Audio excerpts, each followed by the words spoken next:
Okay, this is a quick look at 1866hirejoe.com. So to start with, this website, I'm going to try and keep this video short, so I'm going to go through this stuff kind of quick. These tools I'm going to use to check the code, they only check for about 30% of the stuff. So there's a lot of stuff that needs to be done manually. So I'll try and get some time this weekend to go through the code a little bit more to show you some other problems and stuff. This website uses WordPress. I would not use WordPress. WordPress is the most hacked platform in the world. It's outdated. It's bloated. It's just got all kinds of coding problems. It was really cool 20 years ago when it first came out, but it's just outdated now.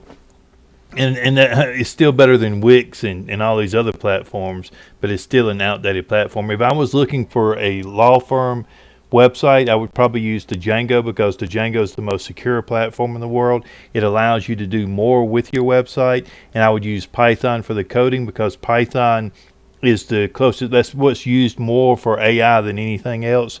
So it allows you to start implementing some AI stuff into the site to help you better organize the data and better take in the customers and everything else. But to start with, let's look at the code.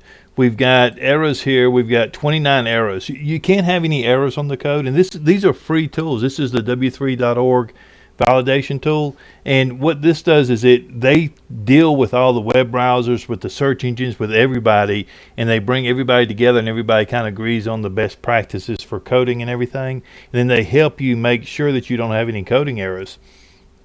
If you're using a professional web developer, they wouldn't be using WordPress, but if you're using a professional web developer, and I'll debate your programmers on any of this stuff. If you're using a professional web developer, they should validate the code. One error can prevent the search engines from working correctly. It can cause an ADA compliant device not to work correctly. It can cause a lot of problems. So you should start by making sure you don't have any errors. And this shows you exactly where the errors are. And I can show you exactly how to fix every one of these errors if your developer wants to fix it. But again, I'd be trying to get rid of WordPress. You've also got this is Wave, and this is another free tool, but it only checks about 30% of the stuff, and you have to check every single page on the website, not just the home page. What we're looking at is just the home page. But you can see you've got some empty links, you've got some extra long alt tags, you've got possible heading. There should be a heading here that there's not, so they're saying that you've this should be a H1 tag, right? But anyway, so this is pointing out error problems, and this is, again, just on the home page. If you look right here, this is Google's tool right here.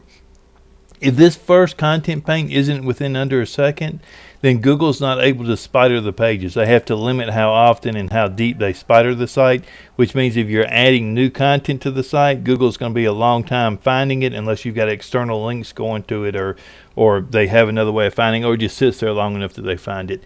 This has to be in under 2.5 seconds. Google found, they did a study of their ad network, and they found if a website takes 3 seconds to load, it will lose 53% of its traffic. So this website is losing over half its traffic, and this is checked on mobile. But this has to be under 2.5, or it's got a ranking penalty. So this site is losing conversions. 53% of the people that land on the site are not converting because of the page speed. And also, if I get some time this weekend, I'll go through the site and check all the pages and do some manual checking as well, because like I said, these tools only check about 30% of the stuff. If you're on this page and you click on, this is set up good, you should be able to say book a free. You're trying to control where people go, so you want to control what they're doing on the website.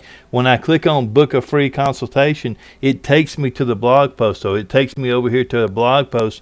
It should take me to a form or something to sign up for the free consultation that it said I was going to get on that page. And again, you've got to check all these pages. If you look, this page right here has more coding errors. You've got 16 errors on that page, 2 warnings, and 59 info messages that are also warnings. If we come in here, we've got, again, the long alt text, the 5 redundant links, no scripts. You've got underlined text. This is confusing to the readers because underlined text normally means a link, and this isn't a link. So they're saying, hey, that's not the best way to do it. It's more of a warning than an error, but it's just not the best setup. You've got redundant title tags where the same title tags are being used over and over again. And, I would be going for 0 errors and 0 warnings on the entire site. And this is, again, this only checks about 30% of the stuff. So you got to come back in here and check everything manually. If I get some time this weekend, I'll go through and check the website manually to try and get the rest of those problems figured out, or see what else is on here. But like I said, this should go to the consultation page.